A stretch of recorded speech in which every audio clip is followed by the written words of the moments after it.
Здравейте, казваме ви добре дошли от красивото място в България, Шато Копс, близо до Сопот. Тук сме в ресторанта на Шатото, за да дегустираме няколко вина и да представим на нашите гости от Норвегия, Пер Еспен, няколко от вината и какво може да опитате тук. Радослав ще ни разкаже повече за вината, които са ни вече в чашите, и ще започнем с белите вина. Радослав само преди малко ни каза, че трябва да се започне от слабия алкохол към силния, защото ще дегустираме и българска ракия. Да, но... Okay, dear friends, I'm glad to introduce three products of Chateau Copse winery. The first one is white wine, Sauvignon Blanc. It's made with 10%, not more than 10% of Cabo Muscat, and the other is Sauvignon Blanc. Very nice, you can try, fresh taste. It's 2020. You see, very expressive taste and nice nose. Ако трябва на български сега... It's ideal for vegetables, for fish, this wine. Maybe Larsen could help us because he is quite in us. What do you see like a good combination for food and drink? It's a very European Sauvignon Blanc because it has this kind of grassy notes and also I don't know the name in English, but there's a particular berry, gooseberry it's called. It's very light and fresh on the nose, and it has the right acidity on the taste. And for me, this is like you can have fish with a buttery sauce because it will cut through the fat in the sauce and enhance the fish taste.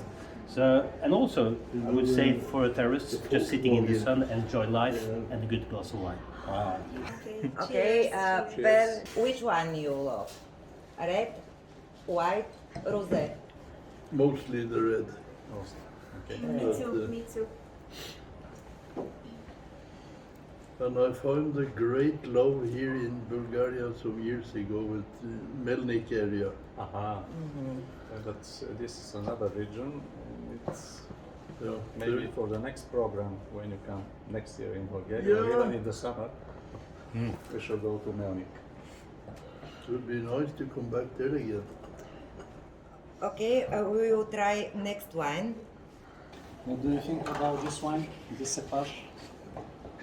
It's very interesting. It's a little bit close because it's a little bit cold, but it has definitely some fatty notes to the nose. And Do you feel the light horizontal taste?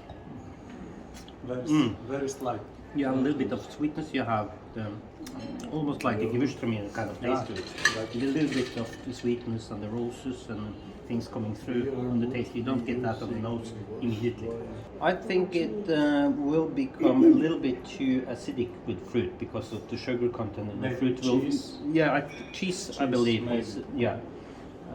Some white cheeses, maybe a little bit matured white cheeses will be good. White Bulgarian cheese. Yeah, probably. I haven't tasted those, but something along those lines, I believe. Goes well with some fish dishes as well, because when you have the veg It and will the fish. balance the Yeah, sweet with cheese. yeah, but you have to choose the food to the wine. You don't choose wine to the food, because the wine is stable and the food is variable, so it's easier to make food to the wine. Radoslav, tell me what the steps for degustation of wine. First with nose. Organoleptic. Only with you will see color. Yeah. Okay. After that, nose. And finally, we'll sip a little. I start for a third step. That's the best way.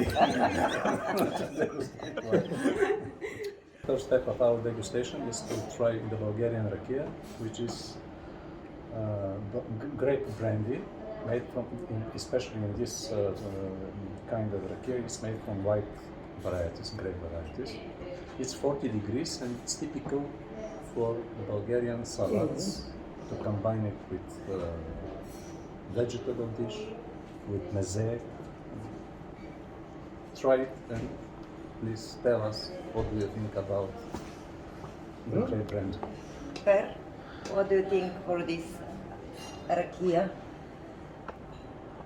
It was good, tasted really good, but I can like to have a glass of that without any kind of food. Aha, that's right. Yes. Just for sake degustation. Yes. Yeah. This is for breakfast. Yeah, I think they have used a lot of precision to make this because it's a very pure and delicate product. It has the fruity nose and a little bit of sweetness without sweetness. Yeah. And there's a slight oak in I think it it's- as well that makes it a little bit round. So I would agree with Per. You don't need food with this. It's maybe after the food as well. Yes. As a degustation. Yeah. Yeah. But no, this is good stuff. Very good stuff. the rosemary in this product? Yes, you have on the nose a little bit of fruitiness and a simple lunch. What is a typical traditional drink for Norway? Typical drink, strong typical drink. it's called aquavit. Aquavit. Yeah. Aquavit. It's based on How potato. many percent is alcohol? Normally around 40. 40. 40%. Depends usually on the producer. Yeah, maybe sometimes more. Yeah. But we have some special things because we used to be a sea nation and they used to export some of these spirits and they put it on the boats and they pass back and forth over equator and then something is happening in the barrels. So when they come back to Norway, they put it in bottles and then deal on the other side of the earth back and forth. And this gives a special aromas, and it's called linjeakevitt, meaning it's been on the boat. So you have the local, and then you have the one on the boats. And maybe it's necessary to say that the spirit of the aquavit is made from grain and from potatoes and from It's made from potatoes. potatoes. So it's with different spices, cumin, and a lot of local varieties of spices. Dill, maybe dill or not?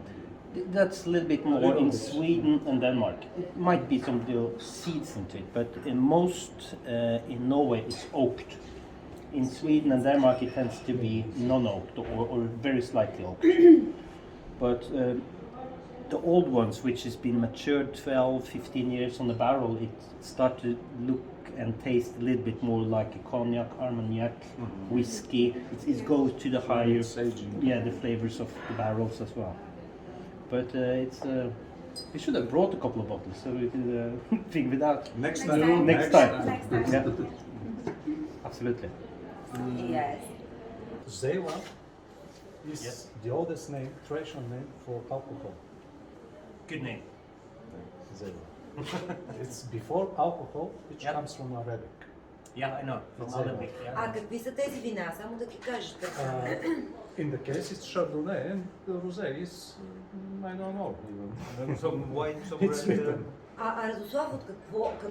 Розето е интересно, от какво грозде се прави? The rosé is produced from red wines. Yes. Ага, Mainly, 90%. ага. Това е слабо розе, да. The fermentation maceration is in Да.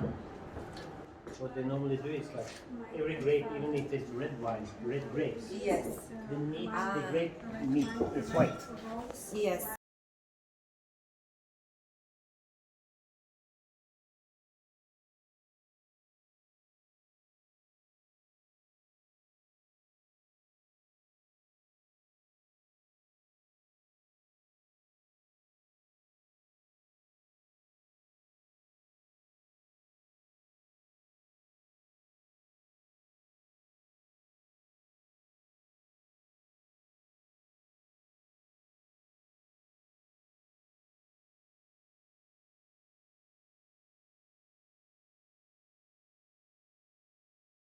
So it depends on how long you make the skin of the grapes in contact.